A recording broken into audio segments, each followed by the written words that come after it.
తెలుగుదేశం పార్టీలో సెట్టిబలిజ కులస్తులకు అన్యాయం జరుగుతుందని, అధిష్టానం కష్టకాలంలో ఆదుకున్న సెట్టిబలిజీలకు పార్టీలో సముచిత స్థానం కల్పించాలని సెట్టిబలిజ నాయకులు కోరారు. తెలుగుదేశం పార్టీ రాష్ట్ర స్థాయి సెట్టిబలిజ కుల నాయకుల సమావేశం గురువారం సాయంత్రం కొత్తపేటలో నిర్వహించారు. ఈ సందర్భంగా జరిగిన సమావేశానికి మాజీ శాసనమండలి డిప్యూటీ చైర్మన్ రెడ్డి సుబ్రహ్మణ్యం అధ్యక్షత వహించారు. ఈ సమావేశానికి రాష్ట్రం నలుమూలల నుంచి సెట్టిబలిజ నాయకులు పాల్గొని మాట్లాడుతూ, రామచంద్రపురంలో రెడ్డి సుబ్రహ్మణ్యం గారికి తెలుగుదేశం పార్టీ అధిష్టానం టికెట్ ఇవ్వాలని, కాదని వేరే వారికి టికెట్ ఇస్తే పార్టీకి మంచిది కాదని అన్నారు. అలాగే వైఎస్ఆర్ కాంగ్రెస్ పార్టీ కన్నా ఎక్కువ స్థానాలు సెట్టిబలిజ కులస్తులకు ఇచ్చి పార్టీలో సెట్టిబలిజ కులస్తులకు సముచిత స్థానం కల్పించాలని కోరారు. ప్రస్తుత ఎన్నికల్లో తెలుగుదేశం పార్టీలో సెట్టిబలిజలకు చాలా అన్యాయం జరిగిందని, అధిష్టానం వెంటనే గుర్తించి సెట్టిబలిజ కులస్తులకు సముచిత స్థానం కల్పించాలని కోరారు. ఈ సందర్భంగా రెడ్డి సుబ్రహ్మణ్యం మాట్లాడుతూ, పార్టీకి సేవలు అందించిన సీనియర్ నాయకుల్ని కాదని, తెలుగుదేశం పార్టీ వేవ్ చూసి పార్టీలోకి వస్తున్న కొత్త వారికి కాకుండా పార్టీని అంటిపెట్టుకుని ఉన్న సీనియర్ నాయకులకు అవకాశాలు ఇవ్వాలని, పార్టీలో సెట్టిబలిజ కుల నాయకులకు జరుగుతున్న అన్యాయం అధిష్టానం దృష్టికి తీసుకువెళ్లడానికి సమావేశం ఏర్పాటు చేశామని రెడ్డి సుబ్రహ్మణ్యం తెలియజేశారు. ద్వారా మీడియా ద్వారా సెట్టిబలిజల యొక్క మనోభావాలు తెలుగుదేశం పార్టీలో ఏ విధంగా ఉన్నాయనే దాని మీద అధిష్టానానికి చేరవేయాలని వారి ఇరువురిని మొట్టమొదటిగా నేను చేతులు జోడించి కోరుకుంటూ ఉన్నాను. వేదిక మీద ఉన్నటువంటి పెద్దలారా, ఈ కార్యక్రమానికి విచ్చేసినటువంటి సెట్టిబలిజ జాతీయులారా, అందరికీ కూడా నమస్కారాలు తెలియజేస్తూ, నేను ఉన్నట్టు నిర్మోహమాటంగా మాట్లాడే వ్యక్తిత్వం. ఈ సమావేశం నా గురించి ఏర్పాటు చేయలేదనే నగ్న సత్యాన్ని మొట్టమొదటిగా మీ అందరికీ కూడా నేను మనవి చేస్తున్నాను. నాకు పోరాటాలు కొత్త కాదు, మోసపోవటాలు కొత్త కాదు, ఇబ్బందులు పడటం కొత్త కాదు. నేను ఒంటరి పోరాటం చేస్తూనే 42 సంవత్సరాల పైన ఈ రాజకీయాల్లో ఉంటూ వస్తున్నాను.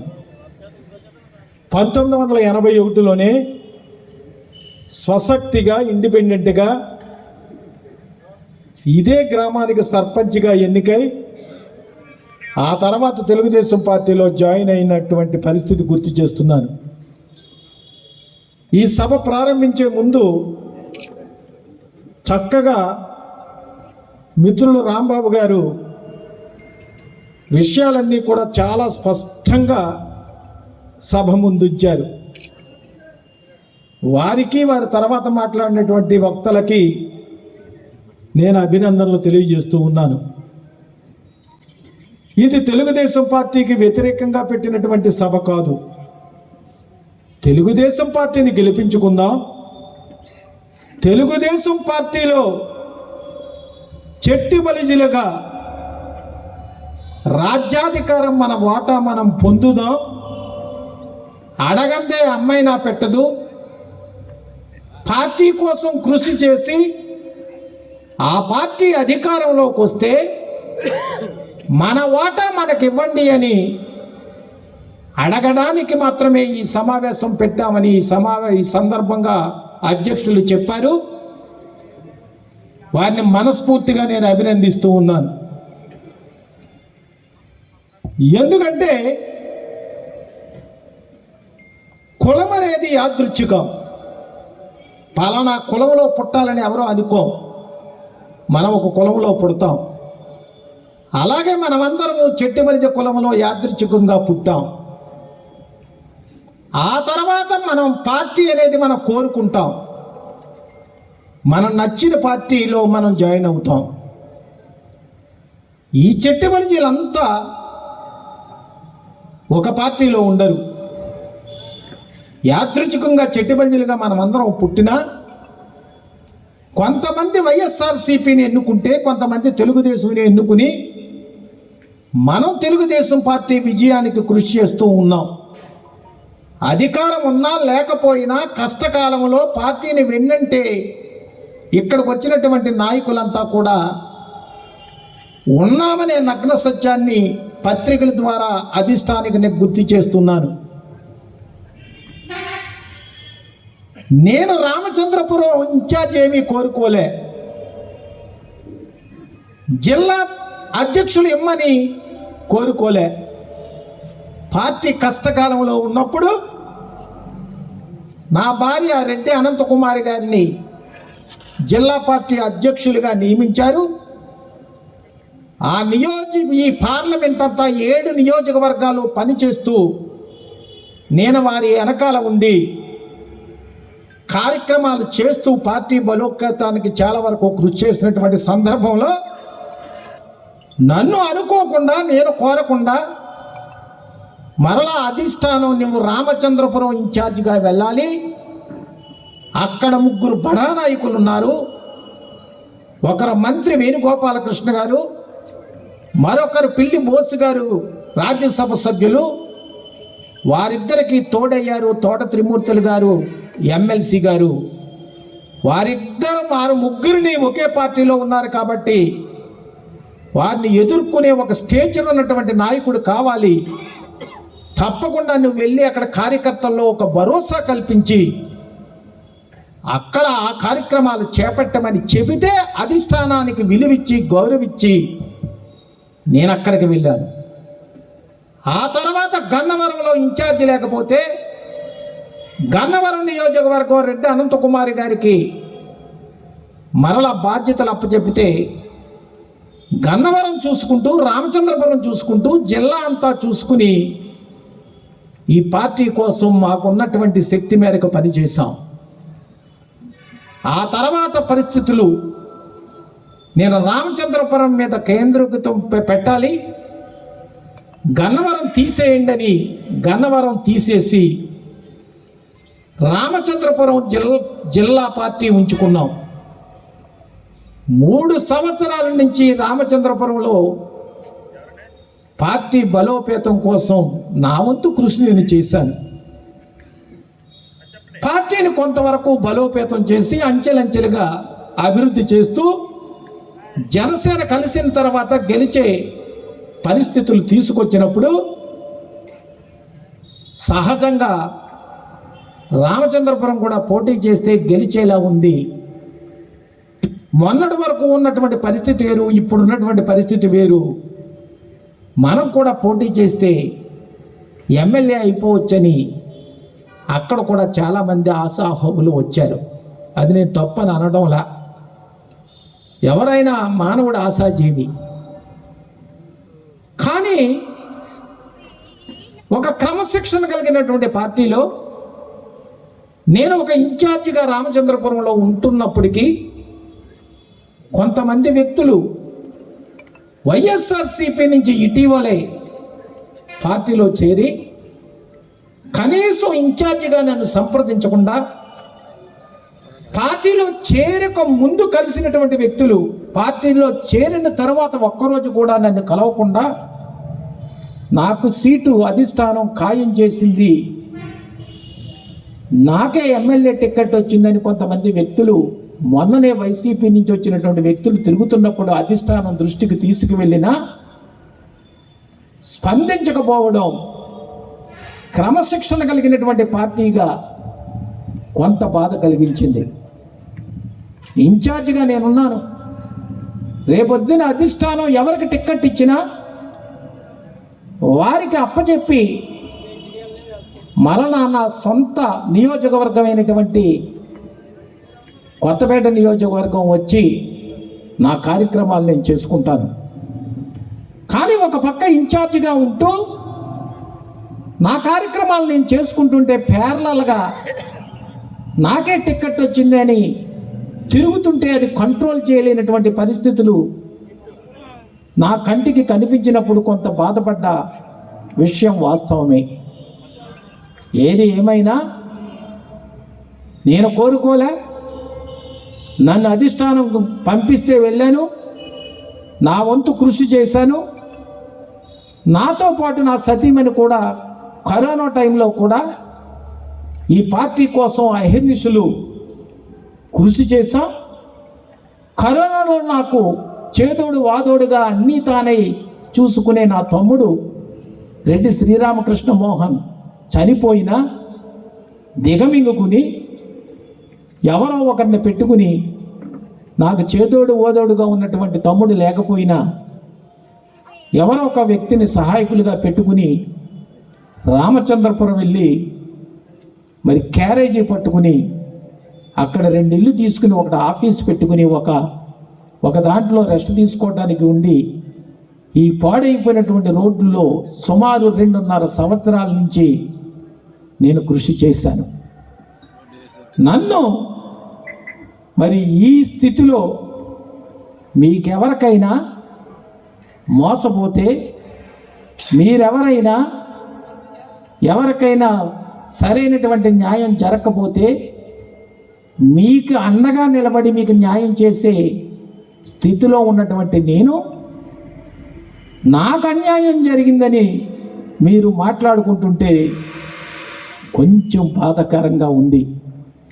ఎవరికైనా అన్యాయం చేస్తే ఆదుకోవాల్సినటువంటి స్థితిలో పార్టీలో నేనున్నానని ఇంతకాలం అనుకున్నాను. అటువంటి నాకే అన్యాయం జరిగిందని మీరు పదే మాట్లాడుతుంటే కొంచెం ఇబ్బంది కలిగింది. నేను మొదటే చెప్పాను, నేను పోరాటాల్లోంచి వచ్చినటువంటి వ్యక్తిని. 1981లో రాజకీయాల్లోకి వచ్చి అంచెలంచెలుగా 2 సార్లు ఇక్కడ సర్పంచ్ చేసి, మా తల్లిగారిని మండల పరిషత్ అధ్యక్షులుగా చేసి, నా భార్యని మండల పరిషత్ అధ్యక్షులుగా చేసి, అనేక పదవులు చేసి, ఉమ్మడి రాష్ట్రంలో బీసీసీఎల్ అధ్యక్షుడిగా ప్రధాన కార్యదర్శిగా పనిచేసి 3 జిల్లాలు ఇన్ఛార్జిగా ఉండి, స్థానిక సంస్థల్లో ఎమ్మెల్సీ అయ్యి, డిప్యూటీ చైర్మన్ అయ్యి, ఇన్ఛార్జి చైర్మన్గా అయ్యి, ఈ ప్రాంతానికి అనేక అభివృద్ధి కార్యక్రమాల్లో పాలు పంచుకునే బాధ్యం కలిగినటువంటి నాకు అదృష్టంగా భావించాను ఆనాడు. మరి ఈనాడు పరిస్థితులు కొంచెం బాధాకరమే. అయినా క్రమశిక్షణతో మరి అధిష్టానం నిర్ణయం కోసం వేచి చూస్తున్నాం. నేను ఎప్పుడు వెన్నుపోటు రాజకీయాలు నాకు తెలియదు. పార్టీలో ఉండి పార్టీ కోసం పార్టీతోటే పోరాడి అంతర్గత ప్రజాస్వామ్యంగా ఏదైనా ఉంటే అడుగుతామే తప్ప పార్టీ క్రమశిక్షణ ఉల్లంఘించి బయటికి వెళ్ళే పరిస్థితులు నేను ఎప్పుడూ చేయలేదు. ఇష్టం లేకపోతే పార్టీ నుంచి బయటికి వెళ్ళిపోతామే తప్ప పార్టీలో ఉండి పార్టీకి నష్టపెట్టే కార్యక్రమాలు మాత్రం చేసే అలవాటు లేదని కూడా ఈ సందర్భంగా మనవి చేస్తున్నాను. సోదరుడు చెప్పాడు, ఇక్కడ ప్రజాస్వామ్యం, ఇక్కడ ప్రజారాజ్యం పార్టీ వచ్చినప్పుడు ప్రజారాజ్యం పార్టీలో మరి సత్యానందరావు గారు తెలుగుదేశం పార్టీని వదిలి వెళ్ళిపోయినప్పుడు ఇక్కడ తెలుగుదేశం పార్టీ పగ్గాలు నా చేతిలో పెట్టి అప్పుడు టికెట్ ఇచ్చి పోటీ చేస్తే 39,000 ఓట్లు వచ్చి ఓడిపోయాను. ఆ తర్వాత సత్యానందరావు గారు వస్తే మరలా ఆయన టికెట్ ఆయనకి ఇచ్చేస్తే మరలా ఖాళీ చేసి మళ్ళా లూప్ లైన్లోకి ఎమ్మెల్సీగా వెళ్ళాను. మరలా ఇప్పుడు అదే పరిస్థితి మరి కొనసాగిందామని అనుకుంటున్నారో అధిష్టానం ఏమిటో నాకు తెలియదు. కానీ నేను వెళ్ళేటప్పుడే నేను రామచంద్రపురం పంపుతున్నారు, మరి మీరు వేరే ఎవరినైనా పంపండి, నాకు పెద్ద ఇష్టం లేదని చెప్పినప్పుడు లేదు, కష్టకాలంలో నువ్వు వెళ్ళాలంటే వెళ్ళాను. మరి ఇప్పుడు నా పరిస్థితి ఏంటో నాకే తెలియనటువంటి అయోమయ పరిస్థితుల్లో పెట్టారు. నేను ముందుగానే చెప్పాను, నాకేమీ సీటు కావాలని లేకపోతే ఇంకొక ఎమ్మెల్యే అయిపోవాలని నేను రాజకీయాలు చేయదలుచుకోలేదు. పార్టీ అధిష్టానం ఏం చెబుతుందో వేచి చూస్తున్నాను.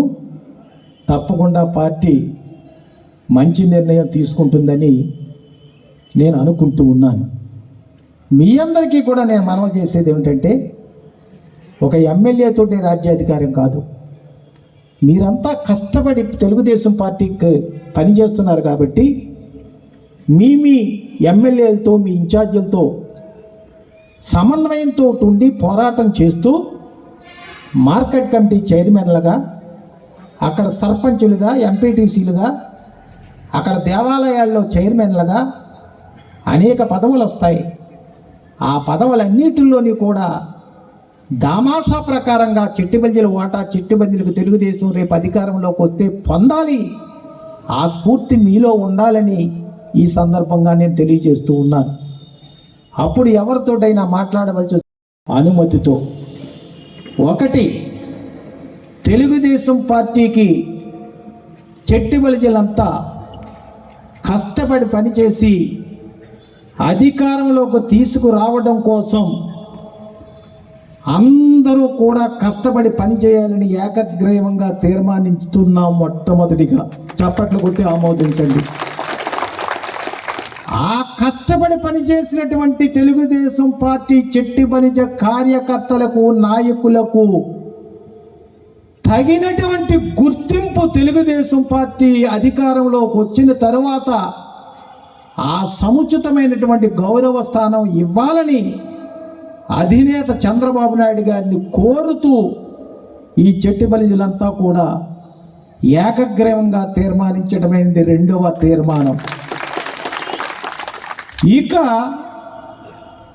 మూడవది, కష్టకాలంలో ఉన్నటువంటి తెలుగుదేశం కార్యకర్తలను విస్మరించకుండా, కష్టకాలంలో ఉన్నటువంటి తెలుగుదేశం పార్టీ నాయకులని విస్మరించకుండా నిన్నటి వరకు వైఎస్ఆర్సీపీలో పదవులు అనుభవించి, లేకపోతే భోగభాగ్యాలతో అందులో తొలదూగి తెలుగుదేశం పార్టీని కించపరిచేలా మాట్లాడి ఇప్పుడు మీ స్వార్థం కోసం ఊసరవెల్లి అవతారం ఎత్తి మరలా తెలుగుదేశం పార్టీలో ప్రవేశించి మేమే పెత్తనం చేస్తాం మీ మీదనే దాన్ని మాత్రం తీవ్రంగా ఖండిస్తూ అటువంటి వారిని పక్కకు పెట్టి సీనియారిటీని గౌరవించాలి. గ్రామ స్థాయిలో సీనియారిటీ, మండల స్థానంలో సీనియారిటీ,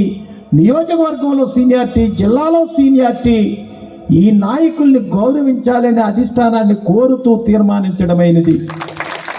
ఇవన్నీ మరి పత్రికలు సహకరిస్తే మరి మీడియా ద్వారా, ఎలక్ట్రానిక్ మీడియా ద్వారా అధిష్టానానికి చేరవేస్తున్నాం. తప్పకుండా అడగందే అమ్మ పెట్టదు. అందుకోసం అధిష్టానాన్ని అడుగుతాం. ఒకవేళ ఏదైనా మనకు న్యాయం జరగకపోతే అంతర్గత ప్రజాస్వామ్యంలో నిలదీయడానికి కూడా సిద్ధంగా ఉందాం అనే విషయాన్ని మీ అందరికీ కూడా సవినయంగా నేను మనవి చేసుకుంటూ, కీర్తి చేసులు మహానుభావుడు దొమ్మేటి వెంకటరెడ్డి గారు ఈ చిట్టిబలిజ సంఘాన్ని పెట్టి 100 సంవత్సరాలు దాటాయి. 1920లో పెట్టారు. ఆ మహానుభావుడు విగ్రహం పెట్టుకున్నాం అక్కడ. ఆ విగ్రహం పెట్టుకున్న ఫలితమే, ఆ మహానుభావుడు ఫలితమే తెల్ల చొక్కా వేసుకుని మనం తిరగలుగుతున్నాం. విద్యారంగంలో, వ్యాపార రంగంలో, ఉద్యోగ రంగంలో ముందుకు పోయినా ఇంకా వెనుకబడి ఉండడానికి కారణం రాజ్యాధికార దిశగా ముందుకు లేకపోవడం. దానికోసమే ఈ మీటింగ్. తెలుగుదేశం పార్టీని గెలిపించుకుని అందులో మన దామాషా ప్రకారంగా మనం ఓటా మనం పొందుదాం. మరి మిత్రులు, పెద్దలు చాలామంది మాట్లాడుతూ మన అధికారంలో ఉన్నటువంటి వైఎస్ఆర్సీపీ పార్టీ ఒక రాజ్యసభ ఇచ్చింది పిల్లి సుభాష్ చంద్రబోస్ గారికి. ఒక మంత్రి ఇచ్చారు ఈ జిల్లాలో చెల్లిబోయిన శ్రీనివాస వేణుగోపాలకృష్ణ గారికి. 2 ఎమ్మెల్సీలు ఇచ్చారు, కుడుపుడు సూర్యనారాయణ గారికి, కౌరు శ్రీని గారికి. అదే రకంగా ఈవేళ ఎన్నికలు వస్తున్నాయి కాబట్టి 3 ఎమ్మెల్యే సీట్లు ఇచ్చారు. ఒకటి పిల్లి సూర్యప్రకాశ్ రామచంద్రపురం, అలాగే రాజమండ్రి రోడ్లో చెల్లిబోయిన శ్రీనివాస వేణుగోపాలకృష్ణ, అలాగే పాలకొల్లు గొడవల గోపి. ముగ్గురికి కూడా మరి ఎమ్మెల్యే సీట్లు ప్రకటించారు వైసీపీ వారు. ఇక ఢిల్లీ గురించి ఆలోచిస్తే ఇక్కడ రాజమండ్రిలో గూడూరు శ్రీనివాసరావు గారి చెట్టిబలిజ కులస్తుడికి ఒక ఎంపీ సీటు, అదే గూడూరు ఉమాబాలక గారికి నరసాపురంలో ఒక పార్లమెంటు సీటు 2 సీట్లు ఇచ్చారు.